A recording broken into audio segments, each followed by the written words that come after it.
Hey, how's it going? David here. So today is our weekly haul. So I'm gonna go through some of the cool things that I got throughout the week and kind of showcase some things. So yeah, if you like this kind of stuff, just like and comment and subscribe. Comment on maybe something that you saw in here that you want more information on. I can do a market analysis on it. But yeah, let's just jump right into it. Here's one. Vampirella #1. Um, this was actually a horror magazine, and it kind of took off, and obviously she's still around today. I don't think it's published by Warner Publishing, but I don't think Warner Publishing still exists. I think it's gone. I think Vampirella is now, is it Dynamite, or I don't know if it's IDW, but she's published by someone else. But yeah, this is kind of a cool book. I come across these quite often, actually. This one's pretty high grade, and they've been going up more so recent years. So yeah.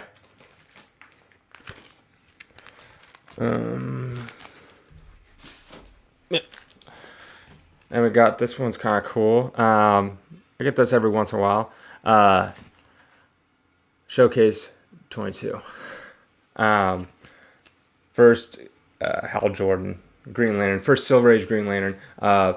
Green Lantern originally was Alan Scott from the Golden Age. And it was actually kind of funny. His ring wouldn't go through wood. Yes, wood. I don't know. So it wouldn't. And this one, it's more of like with the Hal Jordan stuff, it has to do with yellow. So there's always this kind of weakness. But yeah, at one point, I owned the top grade of this, a 9.2. Um, and it's crazy. I'll see it every once in a while. I'll go to conventions and some dealer will have it. I'm like, oh, I remember when I had that book.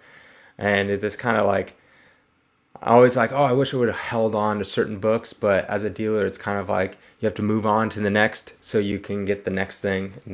So yeah, sounds cool.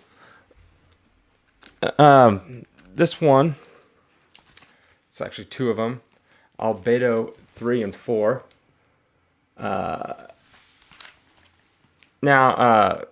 Usagi Yojimbo, I don't know exactly how to pronounce his name. Probably butchered it. But it's just the rabbit guy. I said in earlier videos that they're coming out with the next Netflix cartoon, so he's been going up in value. And even when that short video, when I said it like a couple weeks ago or last week or something like that, I've already seen them climb up significantly since then. So these, whenever I get a chance, I get. These are actually pretty high grade. They'll probably come back like 9.4s and 9.6s. I did have a 9.8 of this one right here about a month ago, and I sold it like, I want to say I sold it for double what the previous 9.8 sold for, which was like a year or so prior. So, and it gone within like a matter of days. So yeah. So I'm gonna hold these back for a little longer. Um, this one's interesting. This is Lobo, but not the Lobo from the DC character that hunts Superman and is like a bounty hunter. This was technically, they say he's the first black superhero. I don't know. He doesn't have superpowers, so I don't know how that works. I don't know. But yeah, they only made 2 issues of this, and then that was it. And so it's this kind of an obscure book that, is around and, has some value, but not too much, like the 300 range if you have a mid-tier grade. Then we got first Green Goblin, Spider-Man 14. Yeah, I remember having like a 9.6 of this book. I think it was a 9.6 or maybe it was 9.4. I don't know. It was so long ago. And I remember it sat for a while actually. And it took a while. I think we ended up taking a loss on it after like having it for almost 2 years. We bought it really high, and it didn't work out because we paid too much. That's the thing, is like, you kind of, when you're buying something, like, you can't just assume it's going to go up in value no matter what, because you have to get it at least not even, it doesn't have to be a deal, but it has to be at like fair market value. If you're paying 20-30% over fair market value, then all of a sudden you have to wait for that market to catch up and basically get your money back. I think maybe we made broke even. So yeah. Now this one I showcase pretty much every week. First Wolverine Hulk 181. This is a terrible grade copy. It's like a 1 or 1.5 or something. The reason why I'm showing this is because I am gonna. So sometimes I'll say like, "Oh, I'm holding this back," or that you should gather these up or whatever. I started gathering up Hulk 181s about 2 or 3 years ago, but then something happened where financially I couldn't. I had to, everyone I got in I had to sell, but then I started up again. So I'll show you in a market analysis kind of what I've built up of these.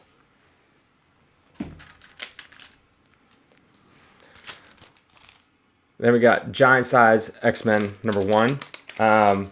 This is actually a really nice copy. Probably come back like an 8.5 or something like that. And they've just been going up like crazy to the point where now I'm gonna hold these back. So I'm gonna start on holding these back because normally I just get them and then sell them instantly. But now I'm like, nope, I'm gonna hold them back. So yeah, I suggest like probably even if you have a copy and you need to sell it or something, don't wait a little bit because they just keep on going higher and higher.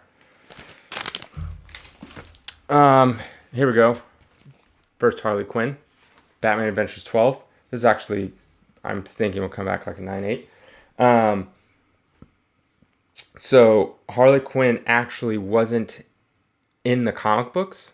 She was only made for the TV show and the cartoon. And so when she came out there, they really liked her. She did well. So then they put her in the comic book. So this is her first appearance in a comic book, even though she appeared on the TV show a little earlier. And actually there's a comic that I have that actually kind of predates this. It was like a book on tape, and it had her in the book with like a little cassette that you could play, and it tells you, reads you the story or something like that. So I actually have that, but it doesn't sell nearly as well as something like this.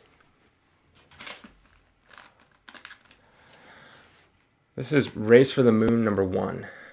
This is just an old Simon and Kirby from like the 50s comic book. I thought it was kind of cool. At any chance I come across something I never really had or never really see, I always try to get because, I don't know, it kind of makes things interesting a little bit. So yeah, I kind of thought this was interesting. Here's a Chamber of Chills. This is an old horror, and they've been just really popular lately because these old horrors used to sell for like nothing just back in the day. Like, but then people realized that they're very rare because they sold for nothing. No one really took care of them. They didn't make that many, so they're actually they've been in popularity going up and getting really good prices. Here is Bone #3. I used to get the first Bone #1 quite often, and it would sell for a good price because it's a limited run. I think it's Jeff Smith. Yeah, Jeff Smith, and it's kind of like this fantasy stuff. I want to say the first Bone #1 first print was around 5,000 copies, and I think it's from 1990. And it's been getting anything that's low print run, like an independent, like stuff like that. Because back then in like the 80s and 90s, they were selling like hundreds of thousands, if not millions of copies of like DC and Marvel stuff. So that stuff's not that rare. But when you get into more independent, like the Turtles and and Bone and things like that, or Crow, stuff like that, they were very small print runs, and so they're a lot more rare. And it seems like nowadays, like Hollywood wants to find the more obscure characters and make a movie or something out of them. And so I think Bone, there's something in the works, or has been in the works for a long, long time. And so it's just been going up more and more. So this is Venom Lethal Protector #1. This is Venom's first solo book. This actually, normally, if you look at this book, it has a red cover, and this actually has a gold cover. And they actually made different variations of this. So they have the red cover, and then they have the gold cover, which is much more rare, and it has like different things in the back of it. But then there's also the black variant, which is not really, they didn't make it. It was the red cover, but they forgot to put the red foil on it that made it all shiny and stuff. And so it's just black. I've had a couple of those in the past, but then there's even more one that's rare. It's the white cover, which is basically they forgot to put the red and the black on it. So I think how they normally do it is they put black and then they'll coat it in red foil. This one's gold. They meant to put it in gold. It's just more rare. They only made I don't know how many made actually, but it's a lot more rare. But then the black one, they put down the black ink, but then they forgot to put red over it. But then the white one, they didn't put any of it all, so it's all white and stuff. And I had one. No, I never had the white one. I don't think. I know I've had a couple of the black ones, but yeah, they're crazy expensive. Like thousands, maybe even the white ones in the tens of thousands of dollars. So yeah, but yeah, this is the gold edition.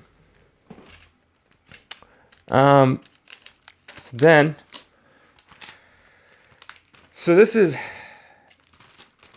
Tales of the Teenage Mutant Ninja Turtles #1, and this was just another book that came out a few years. Let's see, 87. So a few years after Turtles #1, and it's just more Turtle Adventure stuff. Another book that they had of it. But if you notice on this one, it says Teenage Mutant Ninja Turtles #4 at the top. So look up there, 4, and then Teenage Mutant Ninja Turtles. Same cover, Tales of the Teenage Mutant Ninja Turtles. And you're wondering, well, why would they have the same cover? What happened was they made these at the same time. So issue 4 and issue 1 are made at the same time. So technically they're tied. And what happened was they went to the printers to make the second printing of Teenage Mutant Ninja Turtles 4, and they actually brought the wrong cover. I don't know who did it, but they brought in the wrong cover, so they started making them. And then they realized, oh, whoops, we made the wrong cover because it's supposed to be a completely different cover. We brought in the cover for the Tales of the Teenage Mutant Ninja Turtles. So they it was an error, and they recalled them and whatnot, but a bunch, got out like they normally do. And so this one, the Teenage Mutant Ninja Turtles, is worth thousands now. And yeah, I have another copy. I think I have, like, if you go on our store, I think we have is it a 9.4 or 9.6, and I think this will come back a 9.4. I think the other one's a 9.6 that we have. All right, then we got the Jedi and the Sith #1, first Darth Bane. Now I think he's supposed to appear in The Mandalorian. So we have this one right here, right? Star Wars verse. But then they have a variant cover, which is gold, which is even more rare. And so, yeah, this one probably fetches, depending on the grade, you could probably get anywhere from $300 to $700. But then this one's in the couple $1,000s. And it's just interesting how these books become like super popular, like overnight almost. Like, if you would have went back 2 years ago or even a year ago, I don't think this was on anyone's radar as anything special. But it's just interesting how much, like, a movie or a TV show or something like that, or just an announcement of a character can really just like blow a book up. And it's just like, okay, it's cool for me because now it's like I'm buying things I would have never bought before because I never really thought about it. So yeah.